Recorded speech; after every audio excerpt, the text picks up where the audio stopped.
Hello, my name is Gabriel Kelman, and today I'm going to be doing Fluent Project 3. It's turbulent laminar and inviscid flow over a cylinder, but in this case it's 2D, so it's just a circle. Okay, so to start off, I am going to make the drawing itself. So I already did it. I'm just going to go through what I did. Here you can see, start at the origin, use the model, make a giant square using or as a rectangle, which will act as like your field that you can use for later meshing. And then you're going to insert a circle in the middle of it. You can see here I made it 50 by 50 just to make sure everything's good. Um, and then make it in the middle. So this is 25 meters in, 25 meters down, and then the diameter of this was 1 meter. And after that, concept, surface from sketches, and that's pretty much it. Um, After that, you're gonna go to meshing, and this is where things get kind of funky. So you go here, you go to mesh, um, you do method, but we don't need to do this. So, um, yeah. So here in method, you click the actual body of it, and you want to make sure all your stats look like this. And instead of using quadrilaterals, we're going to use triangles because it's circular, so things have to be kind of weird, like this. And then that should be for that one. And then your edge sizing, you're going to use again. Click the face, and then you're going to use your boundary is going to be the circle in the middle. Um, and then, or sorry, that's for the inflation. So you click the circle, and then your element size, I chose 5 times 10 to the negative 3. And then after that, this is what you do. You do inflation, choose your face, and then your boundary is the circle. And then your first layer height, I chose 2 times 10 to the negative 2, and growth rate of 2.5, and the maximum layers of 100. And then after that, you make your name selections, or before, either or. You just click on it, insert name selection. Or, sorry, insert, and then click name selection. Yeah. So, kind of intimidating, but once you really get through the process, it's not that bad. So, now we're on to our setup. So, here, you would start off here for laminar, or for Inviscid, sorry, or well, for Inviscid, you'd use this. For laminar, this one, and then for turbulent, you can use either of these. I'm just gonna do Inviscid because that's the simplest one. And then I'm just going to show you how to do Inviscid because the process is the same for all of them except when it comes to turbulent and the fact that you have to add what was it um, viscosity, and you have to change the densities or velocities depending on what your Reynolds number wants to be. But I'll just keep it like this. Um, yeah. So also when you do get to everything for turbulent, you want to make it sure this isn't simple, this is presto, and least squares cell based. So to start off, we have it in Inviscid, and we're gonna go to our fluid. You can choose what density you want. Have it as 1.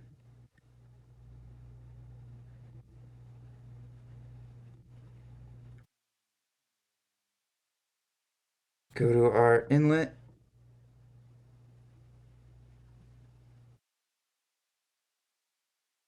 and then make sure that it's the right one. And this one we were instructed to do for Inviscid 5 meters per second for the free stream. So it's what I'm going to do. Like that. And then after that, that should be it. Since this is Inviscid, we don't really have to worry about the walls having uh, slip conditions because there's no viscous forces to keep it there. As you can see, there's nothing to modify. Here, for turbulent and laminar, you want to make sure that when you click on this, it says no slip, so that so it means that there would be a zero velocity at the boundary layer. So after that, you can also change your residuals uh, here. Residuals, change it however you want. But that should be it for now. And then afterwards, we're gonna initialize.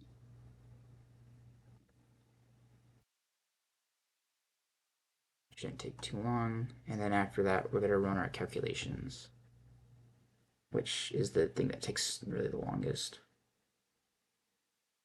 Okay, after our initialization is done, yeah, here's the settings for the initialization if you want to change what you want. You're gonna run your calculations. Just for this, for the sake of the video, I'm just gonna keep it at 200 to save time.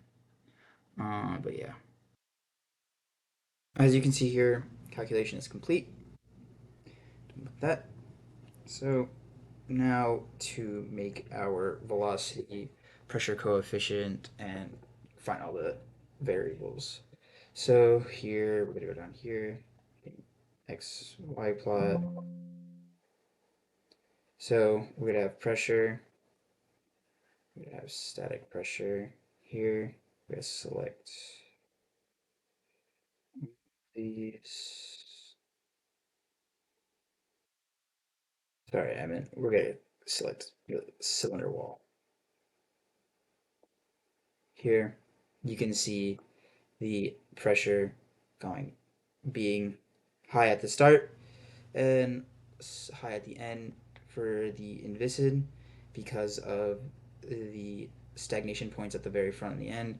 And then when we change this to velocity, you'll see it's the exact opposite. Again, highest pressure, lowest velocity, highest pressure, lowest velocity, lowest pressure, highest velocity since they're inverse. And again, you do the same thing for laminar and Inviscid for this stuff. For your graphs, and then if you want to save it to a file, so you can upload it into Excel, write to file, and everything. But yeah, same processes. These are all the same things that you have to do for laminar and turbulent. So I don't really want to show those. Uh, and then sorry. Um, yeah, and then I'll show you how to find the drag coefficient. You just go down to forces, print, and there you can see the drag coefficient 0.38, pretty close to zero. Yeah, because you don't want it very high because there is no real wake region being formed because there's no boundary layer separation. So that should be it for this part because we found the pressure coefficient. Oh, we need to find the contours. My bad, my bad. Here, let me go show you the contours. So, same thing. Oh, sorry.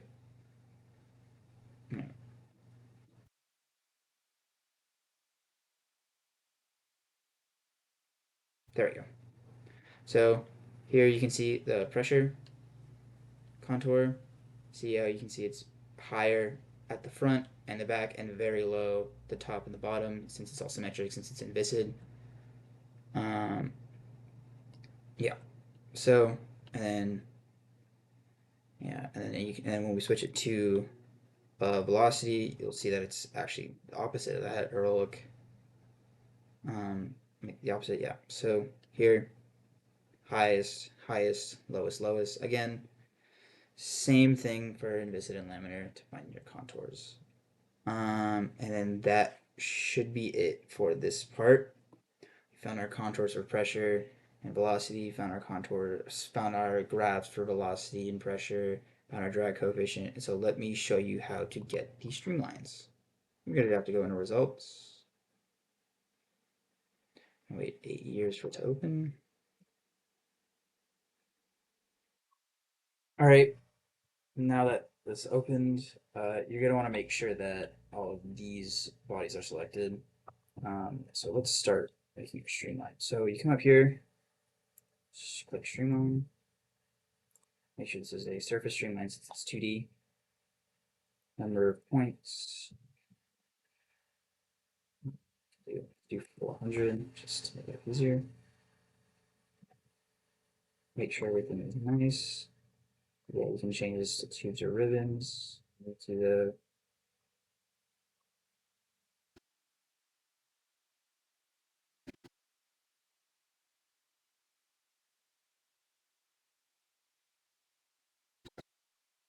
sorry about that. My Fluent just decided to not work. Yeah, so make sure you click Surface Streamline after coming up here. Click Symmetry 1, space samples, and this can determine your number of points. Make sure your variable is that, and then we'll have our streamline.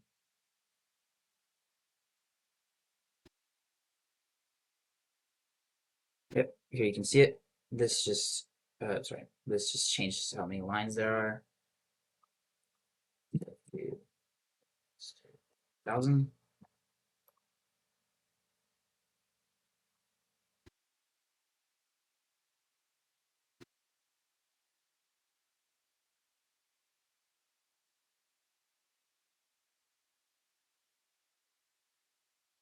See more.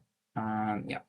So you can see here, for velocity, slower in the front, slower in the back, higher up top. This acts like a nozzle. And again, same thing to do for inviscid laminar. Or for inviscid and laminar and turbulent, same processes. So yeah, that should be it. Found our drag coefficient, our contours, and our graphs. Same processes for all of them except for changing viscosity. So yeah, thank you for watching and hope you have a good day.